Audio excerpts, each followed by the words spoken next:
So what I'm And thank you, Amit, for the ground rules. And Amit, stop me at any time. If there's something I say which is unintelligible, it may be because I'm so excited, I'm beginning to speak in Chi as opposed to in English, okay? So if it doesn't make any sense, just speak up, all right? So this is gonna be a topic on smallholder agriculture. As everybody knows, if you're in Ghana, if you're in Cote d'Ivoire, majority of the people live in the rural areas, about 50%. Many of them are very smallholder farmers. I did a lot of my growing up in a very, very small town. I'll show you where it is right now. And so the goal today is to apply economic theory to those populations, to ask ourselves, how can we transform their lives, okay? So the bulk of what I'll say will all be theoretical, but the theory is a way in which, for me, I am thinking through the issues of those people in those communities. And I just believe that economic theory is a great tool to understand what's happening, to help the people. Hopefully by the end of this talk, I would have convinced you that all of this economic theorizing is for the better, and it helps clear our thinking and also to make policy impacts, okay? So that's gonna be the goal today. I'm gonna be focusing on a part of the conversation, trade, and in particular, search and information. I'm gonna make the argument that those are the key drivers of our understanding what's going on and how we can help the people in those communities, okay? And I have an hour or so to do that in. All right, so let's go. I'm focusing, as I said, on rural agricultural markets. Think Ghana, think Cote d'Ivoire outside of the capitals, Accra and Abidjan. Almost any other place it will apply, okay? The theory part is joint with Heitor Pellegrina, who is at NYU Abu Dhabi. So he's my co-author. When you see all the equations there, he helped with all of that. I'm going to tell you about some work that we've done and also some advocacy work, okay? And I just want a big shout out to my sponsors, NYU, to the International Growth Center, IGC, particularly the Ghana office, Nisoa, James Jansi, and Henry Tilley, just for their patience. You know, theorists, we take a long time, we write our papers, you don't see the impacts immediately, but they've been very, very supportive. And of course, a whole set of anonymous donors who have funded the research, okay? And they've been very, very patient. The work you're gonna see today has taken place over a number of years. So I'd like to thank them for their patience, okay? All right, so a lot of the research, this is our center in a very small town in Ghana. I mentioned this, you're gonna see many pictures here, and I just want to emphasize that we're gonna be talking about rural Ghana, rural Cote d'Ivoire, rural Africa, smallholder farmers, really smallholder farmers, people with like half an acre, 1 acre, 2 acres of land, okay? So we've put our center in the middle of Ghana. It's about 30 miles away from Kumasi. So it's a really small town, and we get to see all of our farmers, okay? So I just want you to keep that in mind as we're going through. All right. So the talk today, I'm going to be talking about commodity exchanges, okay? I'm going to contrast the existing trading systems in countries like Ghana and Cote d'Ivoire, and I'm going to ask ourselves what happens when the trading systems are disrupted by a centralized system, a commodity exchange, okay? African countries on independence, all of them in their modernization attempts, all in the 60s, early 70s, they all set up stock exchanges, okay? That seemed to be the very, very big thing to do. Very few of them opened up commodity exchanges. In this graph here, you see a map of different countries. The dark ones are countries with commodity exchanges, and the lighter ones are those without. And as you can see, there are only a few African countries with commodity exchanges, and even those exchanges are relatively recent, Okay, so my job here is I'm going to be talking to you the theory about that, the potential of that. Okay, that's today's talk. So I could give you a list of different countries. You see the dates. Zambia around 2007 is when they started theirs. Ghana is going to be the one we talk about the most in this talk. 2018, barely 3 years ago is when Ghana had its. Kenya started 97. Mauritius, Tanzania, and these are not even fully fledged commodity exchanges, okay? I also mentioned South Africa, Malawi, and particularly Ethiopia. Throughout this talk, if I get time, I'll also mention work with Ethiopia, which is a model for the commodity exchange in Ghana, okay? All right. In contrast, just take a look at the United States, okay? So the commodity exchange, the Chicago Board of Trade was founded in 1848, okay? A full 150 years before those in Africa. And if you go through the history of commodity exchanges in the United States, the railroads were built as those commodity exchanges were formed. The United States used to have different time zones. So 12 noon is different from one city to another city. They had to regularize all of that. A lot of American industrialization took place on the American farm caused by commodity exchanges creating structured markets. So that's the ambition as we go through all of this, okay? So keep that as context. All right, so this paper, what happens when you introduce a commodity exchange in the African context, okay? We're going to be talking in particular of the context of the Ghanaian commodity exchange and also indirectly of the Ethiopian commodity exchange, which was formed maybe a decade ago, all right? I'm going to talk about two things. So if you're going to remember something, think of the traditional system. Today, I'm going to call it the BEM, the Bilateral Exchange Model. That's trading in Ghana, in Cote d'Ivoire today in the smallholder agricultural sector. We're going to introduce this modern institution, a commodity exchange market, okay? And we're going to call that the CEM. So throughout this talk, BEM is going to be an important concept. CEM is going to be an important concept, okay? So please remember those as we go forward, okay? The BEM is the current system. I will argue that the BEM has two types of inefficiencies. One is just farmers don't get matched to traders, okay? And so call that post-harvest losses. You get a farmer who's produced a lot of goods, sends it to the farm gate, and traders don't show up. Additionally, I'll show that there's something called strategic rejection. There are farmers and traders who could have a match, but because of surge cost reasons, that match is not executed, okay? And so again, these are things which you discover as you write down the theory that you may not think about before you've gone into the mathematical detail, okay? So those are things I'm going to be talking about as regards the bilateral exchange market, BEM. Think of that as the status quo, the traditional model. If you go out into many parts of Cote d'Ivoire today, Ghana today, that's what you will see, okay? In contrast, there's going to be the centralized market. I'll go through that. I'll explain what that is, and we're going to model that, okay? And so commodity exchange is a modern exchange, is in the capital, and two results I'll mention there. One result is that even when you introduce the commodity exchange, there will still be forces, economic forces, which will cause the traditional system to exist side by side the traditional system, okay? So scratch that.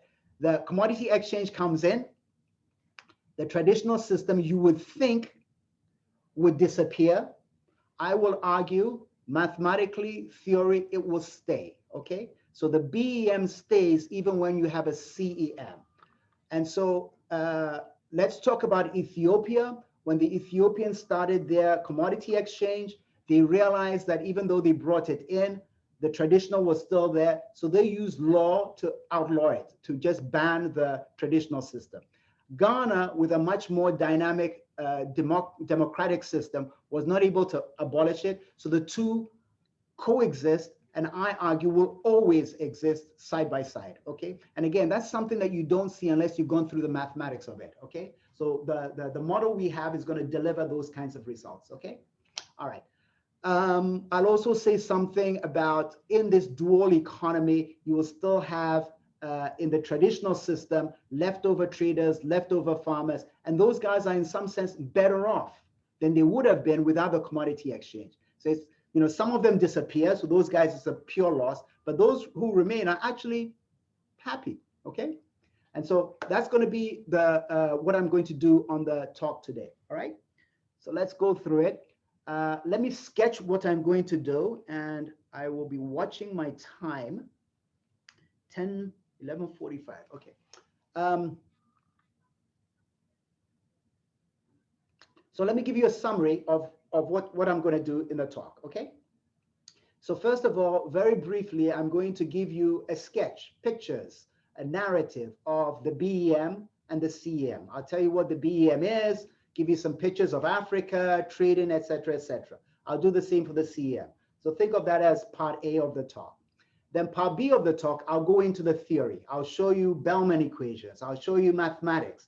And I will try to convince you that the mathematics, it may sound complicated, but it tells the story of the first part, okay? So it's just using equations to mimic that part A, okay? So part B is just the mathematical form of part A. And under part B, I'll also tell you some of the conclusions, many of them surprising. You don't see it unless you go into the economic theory, okay? And then by way of conclusion, part C, I'll tell you some other projects related to this that I'm working on the same topic, okay? So that's part A. I'll go over descriptive. Part B, I'll go over the mathematics, the modeling, and part C, by way of conclusions, other things I'm going to do, okay? So that's the process. All right, so let's go. Part A. Let me just talk some literature. Dual markets. I love the fact that they're dual markets because, as you know, the father of development economics, Arthur Lewis, came up with dual markets. And as many of you know, Arthur Lewis was actually the economic advisor to Ghana's independence leader. And he was talking about the agricultural sector, industrial sector, and how they could be the traditional coexisting with the modern. Okay, so we're getting that in this context as well, all right? And Doug Golan has written survey papers and a lot of very good work on this, okay?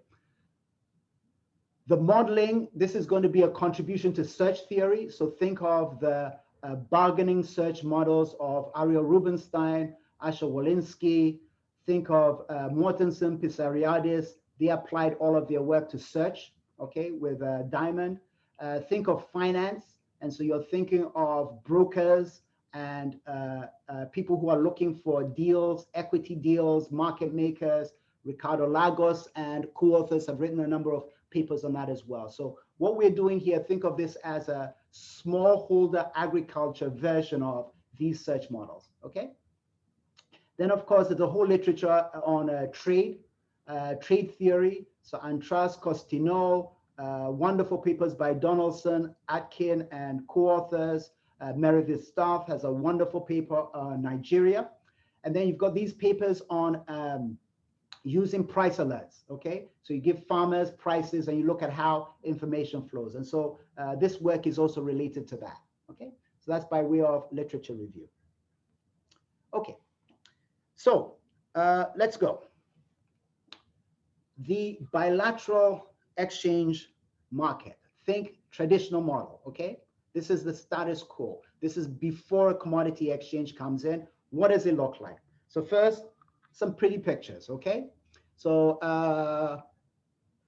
on the right is a maize farm. There's some intercropping going on. On the left is a shed. This is where they keep maize, okay? So they keep the maize in there to dry, okay? So this is typical southern Ghana or middle belt Ghana, middle belt Cote d'Ivoire. This is what their storage systems look like. When you go further north, drying is not as difficult. And their houses, one big difference is they're rectangular in the south, in the Akan areas. In the northern areas, they're round. I think somebody can write a history book about that, but that's one immediate difference you see. but they all store their maize in these kind of mud houses. There are no warehouses. There are no official modern warehousing facilities. They go to weekly markets, okay? So once a week, there's a market. Farmers take their goods there. Traders go there. They negotiate with the farmers. Sometimes they go to the farm gate and then have conversations with the farmers, okay? Here are some more pictures. Again, on their heads, you'll see top left, they're bringing maize either from the farm to the roadside or from the farm to the local market, the weekly market. Top right, a trader has purchased some maize in this case, hired a truck, and is about to take it to the regional center to sell, okay? Bottom left, you've got in a local market, they're selling some of the maize, okay? So this is retail in the villages. Bottom right, yam, similar process for yam as well, okay? Pictures of some farmers doing their work. I could tell you some baseline information on the farmers. So later on, I'm going to be telling you about some baseline surveys that we did, okay? And so, you know, this slide here is just to tell you that we actually, you know, went around the country to talk to, as of the time I wrote the slide, 1,200 farmers. As of today, we've been interviewing something like 5,000 farmers for this project. In the case of Ghana, it's almost in all regions. In the very south of Ghana, you have either the cities, and so they don't produce much, and then you've got in the densely forested areas, you've got the cash crops, cocoa, okay? And so this research has nothing to do with cocoa. Cocoa is a crop, it's a cash crop that is consumed primarily by foreigners. Ghanaians don't eat that much cocoa, even though they produce, I think they're the second highest. This is one area where Cote d'Ivoire clearly beats Ghana, producing more cocoa than Ghana does, okay? So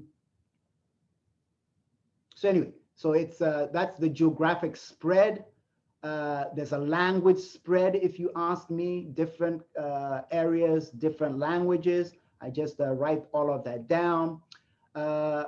Education level of the farmers. Yesterday, we had a great talk. Pascaline Dupart was speaking about education. And so among the farmers, you see that many of them have no education at all, okay? So the biggest bar there is on little education. A lot of them, their education, the next highest, if you will, are those who have middle school education, okay? So the equivalent in the United States is junior high school, middle school, okay? And that's the maximum education they've had. Very few people with college degrees, tertiary education are in the agricultural sector, okay? So these are, relatively speaking, less educated people, okay?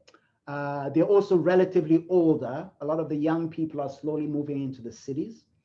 If you ask what kinds of crops they grow, a big one is cocoa. And as I said, I am not talking about cocoa. Cocoa has a lot of attention in Ghana, just as coffee has a lot of attention in Ethiopia, because it's a foreign currency earner and governments care about that. And so as an academic, I feel I should look at the crops that have less attention, okay? I'm gonna give them a lot of attention. So maize is a big one. And a lot of what we do is gonna be focused on maize, okay? If you ask me what kinds of issues the farmers face, land disputes, land issues, boundary issues, that's what they say, okay? And again, this is part A, and why am I bringing all of this up? I just want to give a quick summary of what the smallholder farmer situation looks like. So when I go into the theory and I'm doing the modeling, you understand why I'm modeling it this way, okay? We're very quickly going to go into the mathematics of it. I just want to assure you that, you know, we've done a lot of work in the field, and the theory is based on evidence, okay? It's not just I sat in my office with a pen and paper and wrote a model, okay? So if you look at the kinds of things that people talk about, they care about high input prices, okay? But they also care about lack of access to traders, okay? They care about price fluctuations. They care about theft of their commodities. This is something that could be solved by a commodity exchange, which provides warehouses. Okay, so a lot of it, they complain about unfavorable prices. So these are all things which in principle could benefit, could be helped by the commodity exchange. Okay, so again, that's data I just wanted to put out there. Professor Yao, a quick clarification. Is this an open-ended question, or do you give them options of selecting this? And can they rank this? So we did a combination. The one that I'm showing you right now was a ranking. Okay, so which ones do you rank the best, the second, the third, the fourth? We have other surveys which do zeros and ones. Okay, so is this an issue or not? Is that an issue or not? Is this an issue or not? So we could do it different ways. And let me think, this one probably is 400, 600. Yeah, this is probably the zeros and ones. Okay, so we added there because if you add all of these ones up, it's more than our sample size. So there are doubles in there. Got it. Thank you. All right, great. And as I said, Amit, if there are any questions, those of you in the audience, feel free to ask at any time, okay? Just stop me. And if I'm speaking Chi as opposed to English, let me know, okay? All right. So these are the kinds of problems that people face. I could summarize them: land issues, labor issues, transport issues. So those of you who work in this area, these are well known. There are tons of survey papers on them, but it's important to mention them as before we do our modeling, okay? All right, so the BEM, we're moving to the place where we're modeling, okay? So we're gonna be setting up a game, if you will, okay? And so the players of that game, they're gonna be the farmers. They're the ones who are producing, okay? They're on their farms, on their plots. They're going to be the traders. The traders go to the farmers and do bargaining, okay? All right? And so they're going to be a set of people who are going to be important. Then you're going to have the final buyers.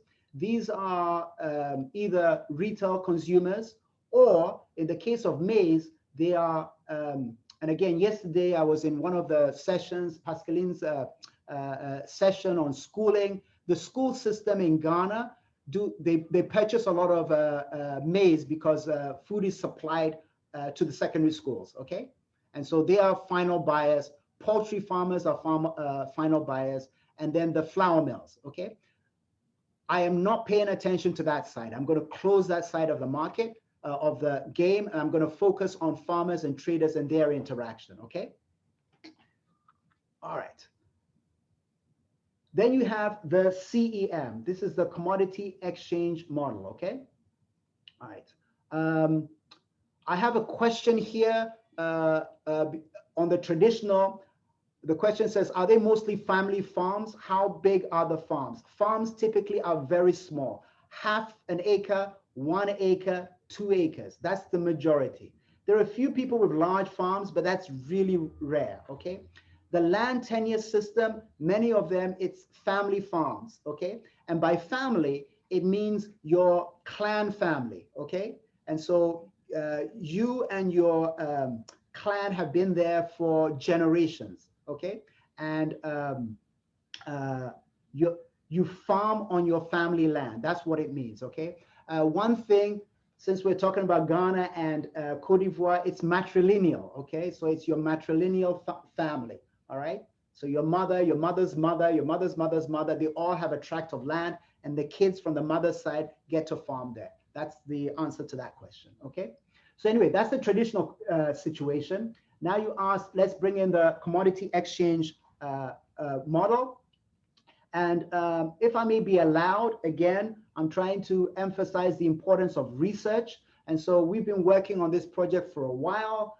On other projects around 2016, 2017, and especially from the experience of Ethiopia, we believe that commodity exchange are going to be good.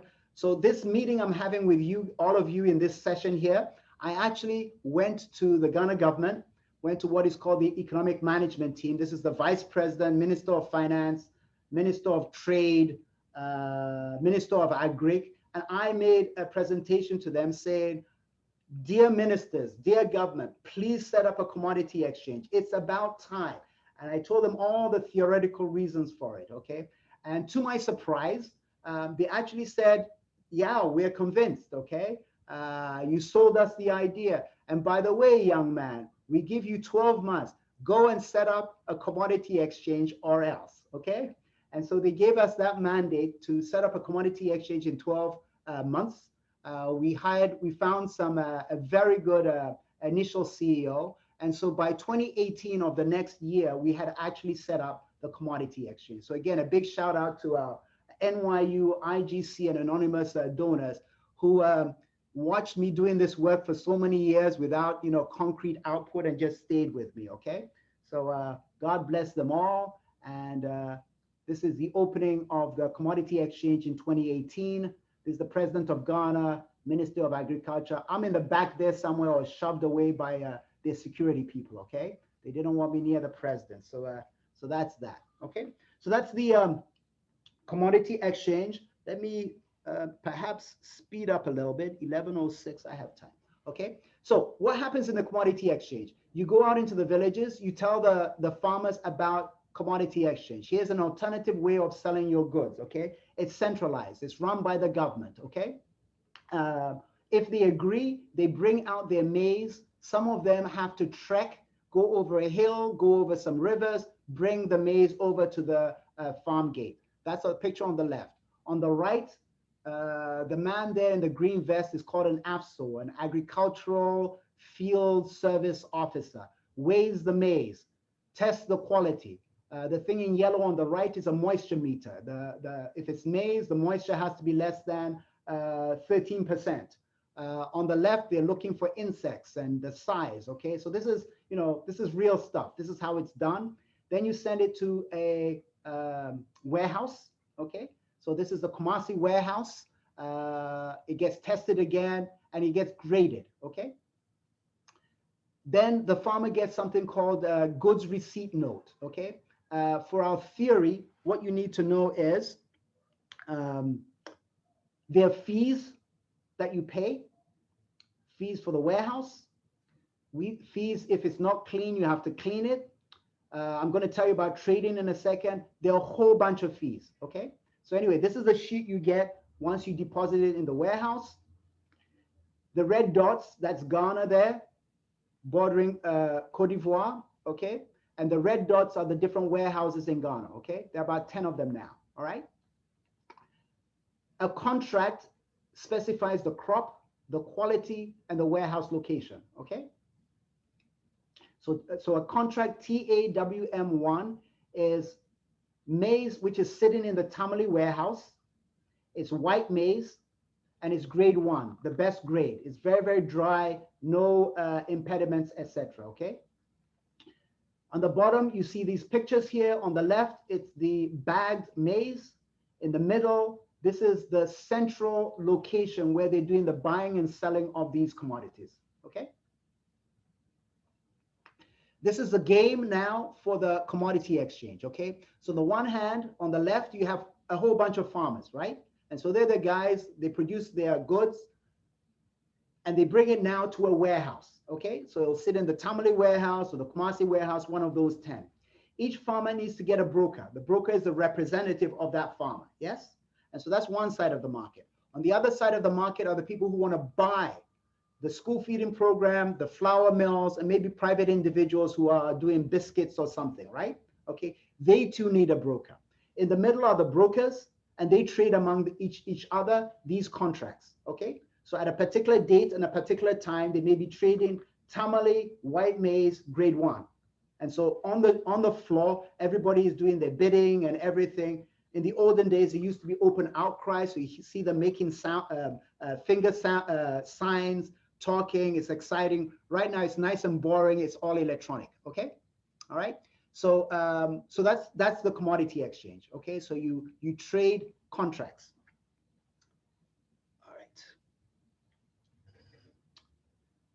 After you finish the trade, you get an NOR, a net obligation report. Okay, so this is a particular report. I've blacked out some of them. These are the names of the client, the farmer in this case, and then the broker, okay? And at the bottom, in very, very small type, are the details of that transaction, okay? How much you got from it, the price you got from it, total revenue, and all of your fees, okay? You can't see this, but the price here says 1,200, which was the price of maize last year, okay, per metric ton. Ghana cedis, 1,200 Ghana cedis per metric ton. The weather has been bad, COVID hit. Today, the price is twice as high, okay? Just to give you a sense of fluctuations in prices. Okay, so last year is 1,200. This year it's about 2,100. Okay, so almost 100% increase in the price of metric ton of maize in just 1 year. All right, just to give you a sense of the variability of prices of farmers. Okay. Professor Yao, a clarifying question. When you have the brokers in the ECX, you had to bid for a seat to be a broker or get a license to trade. How was it with the GCX? Do you mind just explaining a little bit on that?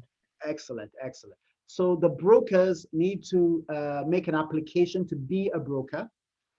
They need to pass an exam and get certified, and they have to be approved.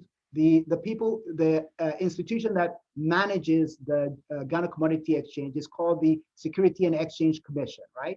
In Ethiopia, it's the EXA, yeah.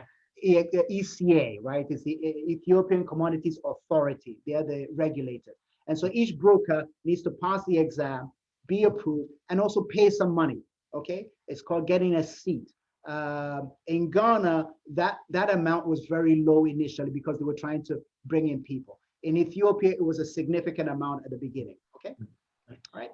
They tend to be people with master's degrees, okay? And did they also, like from my understanding, the ECX was they banned vertical integration. Can brokers be also involved as having commodity positions, or that's not the case? In Ghana, you can trade on your own behalf. Yes. Okay. Okay. So Ghana's rules are much more flexible than Ethiopia's. All right.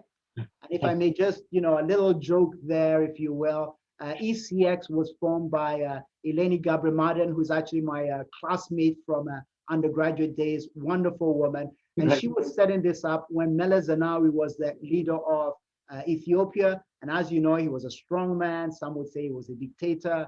And so you get a certain set of rules. In Ghana, it's being formed when we have, a really messy, vibrant democracy. Okay. And so rules just don't cut it in Ghana. Whereas in Ethiopia, you can mandate whatever you want. Okay. Thank you. So that's a little bit of institutional detail there. All right. So this is a blow up of the NOR. Okay. And the take home message is this particular person received 7,013 Ghana cedis for their maize that they sold. The total fees that the exchange charged was 1,130. That's about 16% of the total value, okay? There's some people who actually have 40% of the value going into fees with the exchange, okay? So what is the key point there? These exchanges, they're not trivial in terms of the fees. They're expensive, okay? And that's gonna explain a lot of the theory that's gonna go on, okay? So that's that. Okay, so that's the part A, if you will, all right? So I've explained to you the bilateral market, okay? The back and forth, the one-on-one. I've explained to you the centralized market, right? And so what I'm gonna do now is I'm gonna tell you a little bit of modeling, and I'm gonna tell you the modeling in a way in which I'm just emphasizing what I just said about the process. And then I'm gonna give you some conclusions, what we learned from that. What has theory taught us that we may not have known before we had done the theory, right? Okay. And how do we set things up so that eventually we can measure things, all right? So I'm gonna put these things down here. It's gonna sound a little bit complicated, but let me just talk you through it, okay? So I'm thinking, I'm just putting some notation here. You don't have to follow too much, but I just want you to follow the general story, okay? So think of farmers in villages, okay? And each farmer has an individual farmer cost. I'm not thinking transport costs from the village to the city, but just that farmer bringing the maize from wherever the maize is to the farm gate. Some of them, as I said, have to travel a long distance to get it to the farm gate. Others have their maize right at the farm gate. right by the road, okay? So there's going to be variation in the C's. The trader will come, and as a function of C, will make a bid for the maize of that farm. So call that P of C. I told you earlier on, I'm going to ignore the final buyer side. I'm going to ignore it by saying that in Accra, there's a price P, and that's the final price of maize, right? I'm not going to touch that. I want to shut that part down, okay? There's going to be a discount factor. You're going from period to period. Traders will go to the farms, meet a farmer, and have a match, okay? And once they have a match, each period, they'll just trade with each other. And so there's going to be a long-term relationship. However, with some probability beta, that match is going to be broken, right? So that's the farmer side, if you will. On the trader side, there's going to be a cost. So the trader may live in a different city, a different town, will have to go somewhere and search for one of these farmers, right? That exercise is costly, okay? And let K be that cost, right? So now you look at farmers, you look at traders. A farmer is sitting at the farm gate. If they have a match, which is not broken, they'll continue with that match. If they don't have a match, there's a chance that somebody will match with them. So what we want to model here is the possibility that there are post-harvest losses. Farmers will produce their goods and nobody shows up. When you interview farmers, they say that that's what the case is, okay? Similarly, traders may go into a location looking for a farmer and just can't find anybody, right? Or all the farmers that they can find, their costs are so high that there's no way to trade with them, okay? Once there is a trade between a farmer, once there's a match, they see each other, they have to negotiate on the price, right? And so what we do there is we use Nash bargaining, and we say, for example, let the parameter phi be a half, right? And so if you look at the gains from trade, there's the Accra price, there's the cost of the farmer. So that difference is the gain from trade, right? That's the surplus, if you will, okay? And so they split that in a ratio phi and 1 minus phi, right? And so usually it's 50-50, right? But if the trader has a stronger bargaining power, the trader will get a higher percentage of that gain, okay? So that essentially is the model, okay? I've sort of spoken to you through the model, and more formally, you can think of the trader and the farmer being matched or unmatched. And so depending on their state, they have a value function, right? So I could be matched. I'm a farmer with type C, or I'm a trader matched with a farmer of type C. Yeah, C is the cost, right? Or else I could be unmatched. I'm unmatched farmer with type C, or I'm an unmatched trader. There's no C there because I haven't found a trader, a farmer yet, right? Okay. Then you could write down your Bellman equations. And let me see my time because that will determine, yeah. So you could write down the Bellman equations. I'm not going to do it in too much detail, except to say, if you're a farmer who's matched, P of C is the negotiated price minus your own cost. So on the top line there, in fact, let me go to the next one. On the top line there, P of C minus C is how much I get from the trader minus my cost, right? Plus delta because I'm discounting. You see the beta, 1 minus beta in there. If it's broken, I become an unmatched farmer. If it's not broken, I continue my state as a matched farmer, right? Okay. So you could write down the Bellman equations. I don't feel like doing that in the interest of time, unless somebody has a strong interest in it. The very bottom line is Nash bargaining, okay? If I match with you, I have a certain surplus. If you match with me, you have a certain surplus, and we got to split that total surplus 50-50 or 60-40 or something. The last equation just says, let's split it, but let's use discounted future values to split it. That's all it's saying, okay? All right, so I'm going to just pause maybe 10 seconds there. Those of you who are interested in this stuff, you can just stare at it before I rush through. Okay, so anyway, these are the standard Bellman equations, and I think I've told you basically what the story is and what the context is, okay? Because I think it's fairly straightforward. An equilibrium exists, and in the paper we spend, oh, the paper is, by the way, online, those of you who want the theoretical things. So now let's talk about some conclusions you get out of it, okay? So we're on the BEM. Conclusion number one, this is a search model. If you're matched with somebody whose surplus is very, very low, right? There's a very, very small surplus, then you may decide, look, I could trade with you. There are gains from trade, but you know, I'd rather spend my time searching for somebody who's better, right? And so the people with very high costs, even though there's value in their trading, they're not going to find traders because there's not that much into it for them, right? So there are going to be some dead weight losses, all right? This is a simple graph which shows what's going on. The horizontal line, P equals 40, is the Accra price. The 45-degree line is the cost, right? Horizontal line is the cost parameter, yeah? So very, very high costs. Price P is 40 in this diagram. Blue is the negotiated price, right? Okay, and so price P equals 40 minus the blue line, right, is what the traders get. They get 40 in Accra, they pay the farmer the blue line, yes? Blue line to 45-degree line is what the farmer gets. The farmer gets from the trader the blue line, but their cost is the 45-degree line, right? So A is the farmer surplus, B is the trader surplus. G, these are the people who are the strategic rejection people, dead weight loss because of search, okay? All right.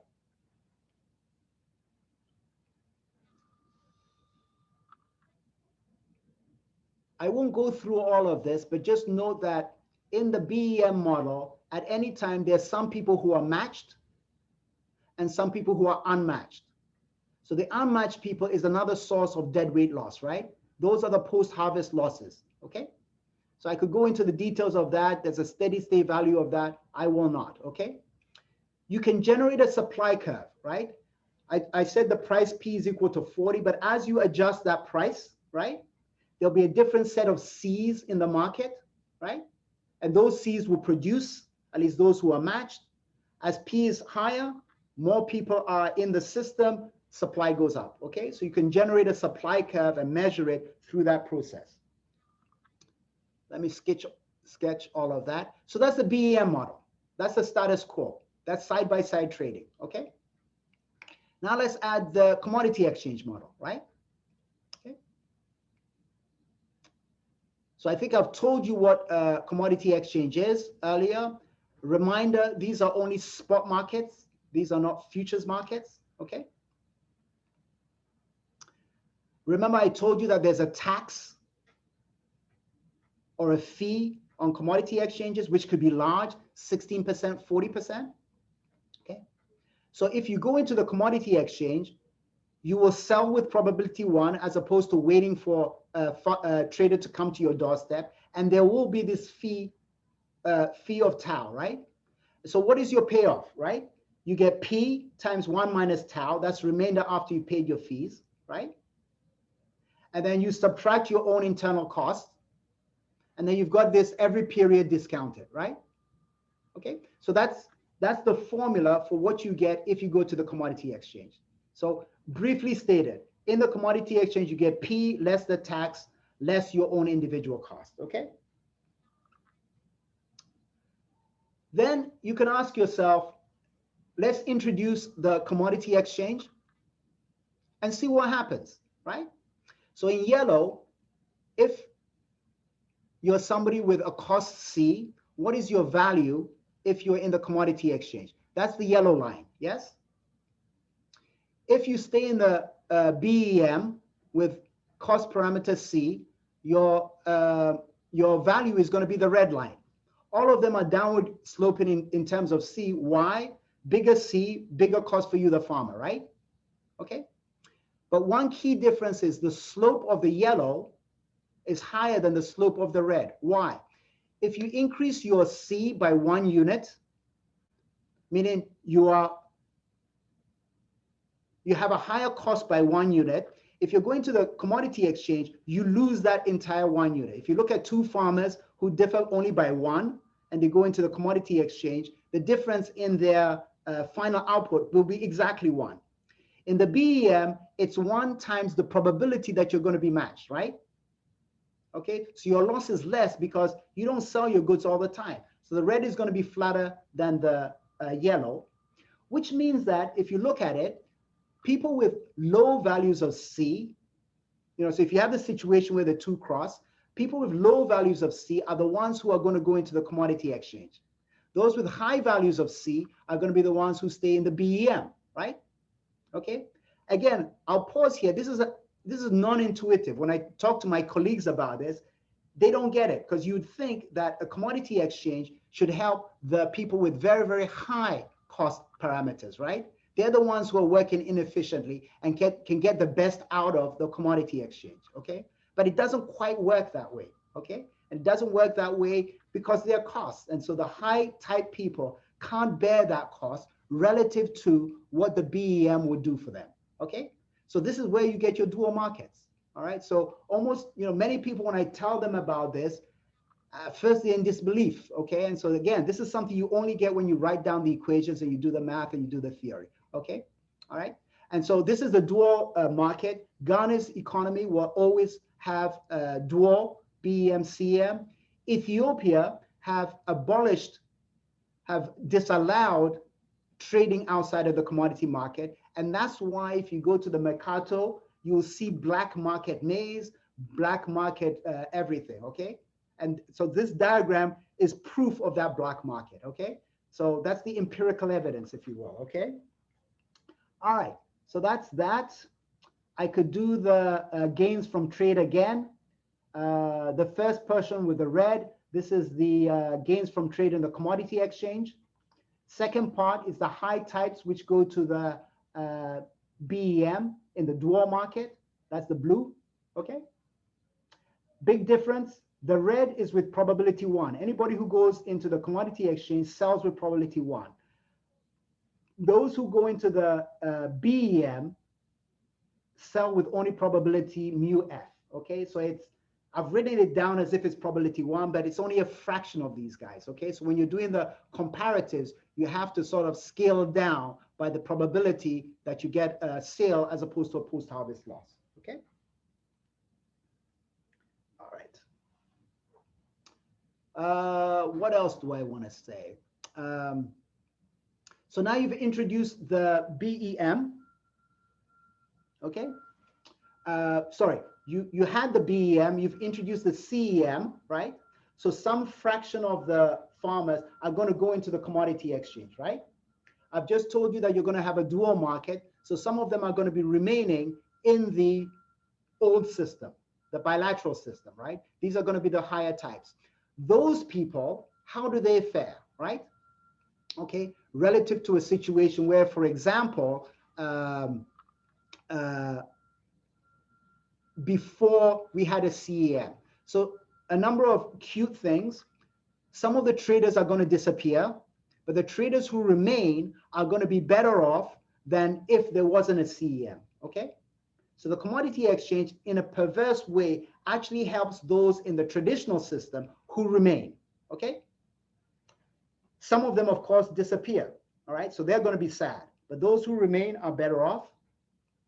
The farmers who remain are better off, okay? All right, so again, some went into the CEM, they're going to be happy. The remainder stay in the BEM in the dual economy, they are better off, okay? And then finally, remember I told you about this deadweight loss because of the search and having a pair with gains from trade who are not matched because the trader wants to, instead of matching with you, spend their time finding a better person. That set shrinks as well, okay? So the deadweight loss gets smaller when you bring in a commodity exchange, all right? Okay, so these are some of the results we get from doing the mathematics. I would maintain that until I can tell you, I mean, maybe many of you would have known this ahead of time, but until I sat down and wrote down the equations and just looked at the what the equations are telling me, many of these things I would not have appreciated them, okay? All right, so these are some of the results we have there. Professor, yeah, we have 15 minutes just for you. 15 minutes, okay. So Yeah, I think I'm almost done. 15 minutes for Q&A. If there are questions, let me know, but I'm actually almost done. So on this slide here, this is everything in terms of equations, okay? So finally, we can do a test, and I like to call this Ethiopia versus Ghana, okay? And so in Ethiopia, as I said, the commodity exchange in the first year, they only had maize and a few other crops. Then they introduced coffee. And then because they had Meles Zenawi, the big man of Ethiopia, they decided to impose a full mandate, okay? And so everybody was required to go into the commodity exchange. Ghana, in contrast, did not, okay? And so our results, of course, show that if you do a full mandate, you may actually make, in terms of social welfare, the economy worse off rather than better off, okay? And again, this is counterintuitive. You would think that having everybody be on this centralized system, there's something good about it, volumes, economies of scale. But if you go into the detail, you do the math, you say, wait a minute, I can see a logic for why that statement is false, okay? And so that's what we do in the paper, okay? And, you know, this is just a simple economics 101 graph, if you will, which shows the difference, okay? So you've got the yellow, which is the commodity exchange. Red is the bilateral exchange before the CEM comes in. Dotted red, once the CEM comes in, the BEM itself changes, right? Because a subset of people will leave. And so the dotted is for the new BEM. And so the full mandate will say that you only have the yellow, yes? The partial mandate says that you have the yellow on the left until you get to the intersection point, and then you have the dotted on the right, yes? Okay, so the full yellow versus the yellow then the dotted, clearly the yellow and the dotted lies above the full yellow, yes? And the difference between those two is the loss if you follow Meles Zenawi's full mandate versus Nana Akufo-Addo in Ghana's partial mandate, okay? That's the deadweight loss you get from imposing those strictures. All right, so I'm about done. So anyway, this is part B. If there are questions, please ask. You could ask me about details on the model. Paper is online, as I said. You could ask me robustness about the modeling processes. Let me just tell you two things as I conclude. And again, if there are questions, let me know. We're doing two other things. Number one is we're performing a fairly complicated randomized controlled trial. We go into Ghana and across the country, we help a bunch of communities get access to the commodity exchange. So those are the green communities, okay? And we also target some red communities, and those guys, we just monitor them. We do not help them go into the commodity exchange, okay? And so again, let me repeat, this is with Chris Udry at Northwestern, Lorenzo Casaburi at Zurich, and Lauren Falcao-Berquist at University of Michigan, okay? So this is a different project we're doing with them, but related to the same thing. We're asking the same question, but in terms of an RCT, where the treatment is helping them get into the commodity exchange, okay? So if there's anybody in the audience with suggestions on that, we tried it a couple of years ago. Last year, we got into trouble because of COVID and the lockdowns. And then this year, as many of you may know, there were floods in the northern part of Ghana. And in the middle part of Ghana, the rains weren't helpful. So as of December, there was a massive shortage of food crops in Ghana. And the minister actually had to import on an emergency basis maize very hurriedly. The price of eggs doubled, almost tripled, you know, right before Christmas. And so it was a very hectic time. It was also right around the election time. So as you know, election time, there are always issues with prices. Anyway, so that's that project. What we're also doing in the rural areas is we're doing nano commodity exchanges, so smaller scale ones.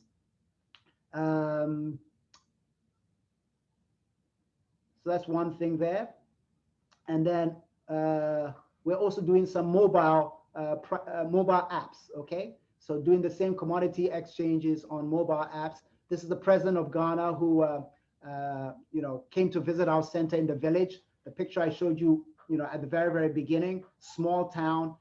He was campaigning at that time, so he made a stop there and decided to come visit us at our research center. So there I am showing him and some of his ministers the mobile phone apps that we're going to be using for commodity exchanges. Okay, so that's the presentation. Okay, so thank you very much. I already see questions in the chat box. So Amit, shall I answer those questions, or how do you want to proceed? So I am done. Thank you. Yeah, first of all, we want to thank you. Yeah, that was just fantastic. And my initial comment on you being a trailblazer is absolutely there, because you've engaged with policymakers, taken economic theory to the field, and are engaging with that. So I hope that inspires many people in the audience. So thank you, Yao, for that. We'll get into the question. So we could start with the question by Sophie. Could you talk more about price volatility? You assume that price volatility is the same under BEM and CEM, but couldn't the CEM affect price volatility faced by farmers? Okay, so so let's think about that. So so first of all, number one is I shut off the price volatility on the final prices. I shut that off. Okay, I didn't want to talk about that. Okay, so that's point one. Correct. Point two, look at farmers in the BEM. So farmers in the BEM face price volatility in the sense of, if they get a trader, they get a certain price, right? If they don't get a trader, they get a zero. So you can think of farmers facing a binomial distribution, right? Either they get P or they get zero. So that is price volatility. So one advantage of the commodity exchange is that instead of getting that volatility, they get a price for sure, okay, on the commodity exchange, okay? So that's a second answer to that question. A third thing one could ask is, well, now that you've introduced the commodity exchange, what's going to happen to the Accra prices, right? Because you've changed the structure of the market, and maybe at a macro general equilibrium level, things would change, right? It could become more volatile or less volatile. The problem is there's no theory which says it should go one way or the other, right? Okay, it all depends on, aggregates, so I don't know the answer to that, okay? And I don't think there's any theory. I do know that there are a number of papers which have looked at the Ethiopian Commodity Exchange. They've looked at price volatility before 2008, price volatility afterwards, and see whether there's a structural break on the introduction of the exchange. Most of the papers I've seen have said, no, you can't say anything. You definitely can't say it's gone down, which is what some proponents of the exchange would say would happen. I don't know any theory which would say it would do one thing or the other, okay? And the empirical work is not definitive. If anything, it just says it doesn't make a difference.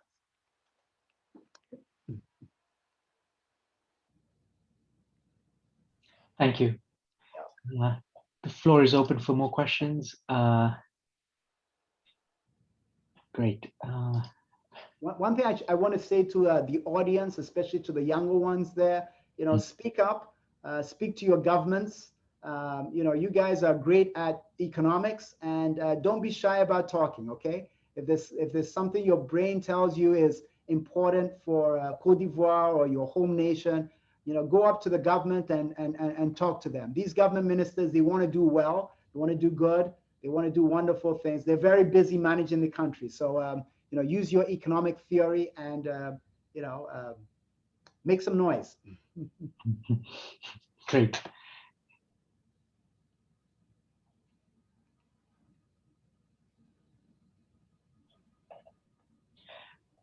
Professor Yao, maybe you could we have a few minutes left. Maybe you could share a little bit on your dialogue with the government officials on really. I know you said you approached them and gave the merits from economic theory. Could you elaborate a little bit more on sort of the challenges of bringing them on board? Because typically, whenever you're introducing something new, whether that was the Chicago Board of Trade in the 18th century, they are vested interests that lose out on changes. Could you maybe share some stories or anything that you're comfortable sharing with us? Yeah, so we got lucky in the sense of we had a great government in terms of being receptive to hearing, you know, hearing from academics. I remember the current president, when he came to New York, he'd just be looking around for the academics around just to sit down and have a conversation. So, you know, to begin with, the environment was right. The economic management team is actually made up of a lot of economists. Okay, so the vice president himself is an economist. He used to be at Oxford. He was the former governor of the Bank of Ghana. So, you know, so it was a little bit easy to talk to them. Okay, they're all very, very smart people. One of the issues that always comes up when you're dealing with these things is they're different ministries. Okay, and so, you know, so the commodity exchange, should it come under the Ministry of Trade and Industry because it's about trade? Should it come under the Ministry of Agriculture because it's about agricultural markets? And indeed, many of the warehouses for this project was actually owned by the Ministry of Agriculture and something called NAFCO, the National Buffer Stock Company. Okay, they own the warehouses that we need for the commodity exchange. So you've got that ministry, and then you've got the Ministry of Finance, right? And so the Ministry of Finance cares about linkages and markets, and they run the Securities and Exchange Commission, which is the overseer. They have the stock market. Okay, they're in charge of that. So you also have the Finance Ministry. So if there's any issue that's a problem, it's just getting the three ministries together. Okay, in the end, it was successful, but it's not easy because they each have their own processes, their own staff, their own people, and a great place to be is if you're in the middle and each of the ministries wants you. Okay, so you want to be the pretty person and everybody's vying for you. Okay, and so, you know, if there's any strategy in all of this, just make sure that everybody has something that they can gain out of it and make it a victory for everybody. I mean, that's the same in life. But that's, if you ask me, the biggest issue, the biggest problem, it's actually, you know, not a bad problem to face, right? Where you've got different ministries all wanting to have a piece of you. Okay, but the coordination was hard. It was not easy at all. Then of course you have to pick the staff. So we got lucky and we picked the first CEO, a brilliant man. He actually used to work at the Ethiopian Commodities Exchange. So he had that experience. Okay, so that was, if you ask me, the single thing practically we did, hire the right person and they're going to go through that. Okay, so that's, those are big things. And, you know, while you're doing all of that, for all of you who are in the audience, remember to do your economic theory, okay? Because you'd be surprised as you're doing these administrative things, if you write down the theory, it just clears your mind, okay? And things you think will be important, you write down an equation, you say, wait a minute, this is nonsense, okay? This makes no sense at all. Give you an example, you know, a warehouse receipt, okay? So that's a big deal. And in fact, in Malawi, I think a big part of the commodity exchange has to do with warehouse receipts. So warehouse receipts is a situation where after you put your crops in the warehouse, you get a piece of paper, you can get a loan on that, right? So you write down the mathematics and you ask yourself, what is the optimizing framework for a farmer who's going to be taking warehouse receipts? Well, you get the warehouse receipts only after you produce your goods, right? And so when will it be useful? It's only useful to the extent that you want to wait. And the price increase has to exceed the interest rate, right? So you start to write that down. You just say to yourself, no wonder our farmers don't want to have so much to do with the warehouse receipt. Okay, so again, I'm just, you know, encouraging all the young people in the audience. You know, even when you're doing these, you know, I'm very proud that I got the opportunity to do, you know, real policy work. Okay, I mean, we set up a commodity exchange. That's policy work, right? But behind it all is economics and economic theory. And when you stick to your economics, your policy work becomes much better. Great. Thank you so much, Professor Yao. I think we're at the end of our keynote. So again, I think it's been an honor and privilege for all of us in the audience. We wish we were all in the same room, but you know, Zoom allows us at least to interface like this and give us the opportunity to hear from you. So on behalf of the organizers, I'd like to thank you again for sharing this very inspirational work, and we look forward to where these projects go in the future. And thank you again for your time. All right. Thank you all, and thank everybody for listening. Thank you. Bye-bye. Bye-bye. Thank you.